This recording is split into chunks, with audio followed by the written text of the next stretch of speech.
What is up, guys? Smallishbeans here, and welcome back to Theme Park Challenge. Now, I know it's been a long time since we uploaded the last Theme Park Challenge, and I'm sorry, I got lazy. Well, we are back, and we're going to start doing this weekly again. And if I don't, feel free to just have a go at me on Twitter and call me stupid, and that I went back on my word, but I promise you, I'll try my best to not do that. So, let's get started with today's episode, and as a quick reminder, last time, we started on a new park section, and that is the food court place.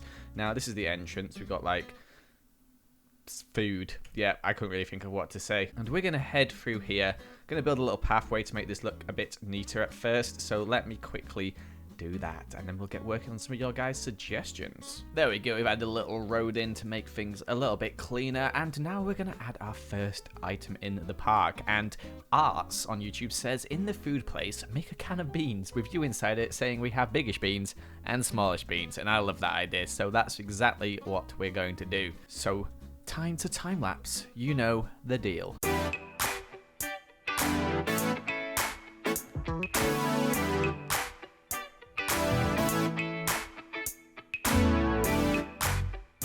So, here we have our tin of beans. Now, I'm not sure if a lot of people have this in America, but in England we have something called Heinz, and that is the main brand of beans here. And this is kind of similar to a Heinz tin can. I'll put it on the screen now, and you will see the similarities, I hope. As it says on the top, SB 93, that's the year I'm born, Smallishbeans 93. And inside, we've got a lovely little restaurant. Got a nice chandelier coming down, a very high ceiling, so you know this is the upper class of all beans. We've even got a grand piano in the center and a bar at the back serving not alcohol, because this is family friendly. We don't have alcohol. That's like fake. That's butter beer with no alcohol and Schlur. So yeah, and then in the middle we've got me sitting here, and I say, hey, we serve beans. Ooh, what type of beans? Well, you have biggish beans or smallish beans, as suggested by Arts in those comments. So I hope you enjoy this tin of beans I've built here for you, and the first part of our food court. Very, very big part. It's a big tin of beans. Now for the next item in the food section, we have a comment from Lolita Animates, and they say, in the food court area, maybe you could add a cloud and meatballs coming out of it, and inside the meatballs there's tables, and in the cloud there's the reservation counter or wherever you get your table and silverware. Now, I love this idea. I'm probably going to adapt it a little bit, as that sounds very tricky to do, but cloudy with a chance of meatballs, great reference. I'm going to build this. Let's get to it.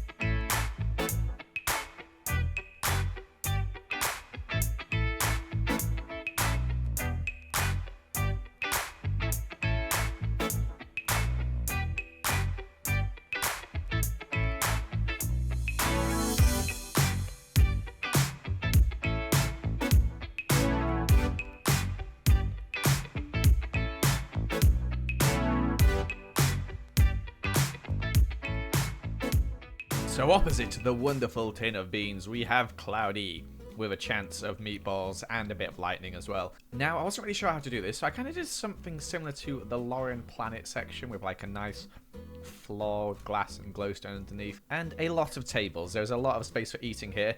Just realised nowhere to buy food, but that's because it falls from the sky onto your table. You just have meatballs. One like meatball lands on your table. This, bam, you get to eat. Everyone have a bit of a meatball. There we go. Everyone eats the meatballs. Not really the restaurant for vegetarians or vegans, but maybe there's vegan meatballs that fall out of the sky as well. But thank you for your awesome suggestion. I think that is a really cool addition to the food court, I guess we'll call it. But now, time to add in 5 people to the theme park. So let's quickfire add people. Why am I talking so weird? Let's go. In the zoo, we have Dissonance. Welcome to the zoo. Staring at the Joel statue, we have Mermazing YT. Welcome to the park. Next to the glass slipper, we have Mystic May. Amidst the YouTuber park, we have the Polar Demon. He's actually about to go in Ollie's maze. And in Shrek's swamp, we have Fallen 245. Welcome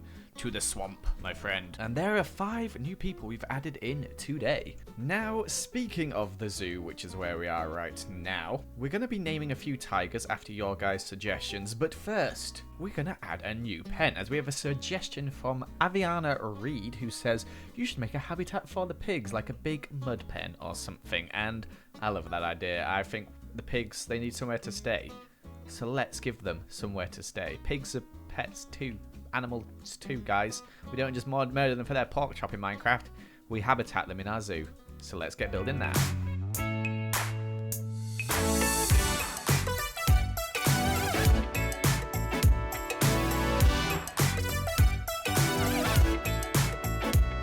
So here we have the pig enclosure. Look at this. I added some flowers around the edge to try and make it look all pretty and stuff. Inside it's just mud and dirt and pigs, but around the outside there's flowers, and I've even added some big blue flowers and other stuff in there as well. Yeah, I think it looks pretty good actually. I'm quite happy with this. I think it's quite a nice like little addition. It is mud, but I made the most out of the mud, which is good, right? Rhymes with mud. Goodbye. I'm just kidding. It's time to name some tigers, and we're gonna name these tigers in here with some funky names suggested by you guys. So let's get naming some. Now, Tiff Plays Game said we should name one Forest, so here's Forest. And Pigs Fly said Tigger from Winnie the Pooh. Jixie's Mad said Tigeressa. Hello, Tigeressa. Unicorn Rock said Mr. Pickleface. And here is Mr. Pickleface. Piggy Hopes said name a tiger Ziggy. Cameo Breyer said name a tiger Stripers or Strippers or however you pronounce that name. Starcraft said name one tiger Jeffrey, one Ted,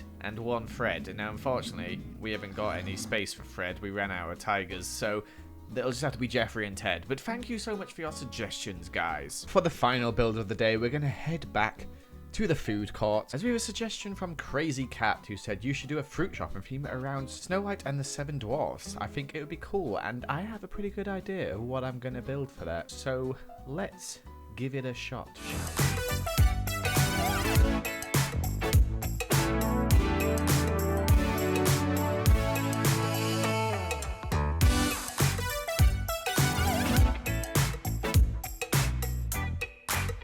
So here we have our third and final food shop of the day, the Poison Apple Fruit Shop. Now, Snow White is out here surrounded by the dwarves.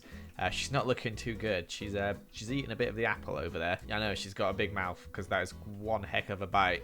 But the Poison Apple is a fruit shop, and inside we have what is meant to be the Evil Queen. I'm not entirely sure if it actually looks like the Evil Queen, who's selling all their fruit here. We got some peaches, apricots, cherries, pomegranates, raspberries, dragon fruit, stuff like that. We got some apples in barrels and stuff you can pick out and eat after you bought them, of course. But you gotta be careful because, you know, the same thing could happen to you that happened to Snow White. Probably not the best business venture by the Evil Queen, but it's worth a try. So here it is, the Poison Apple.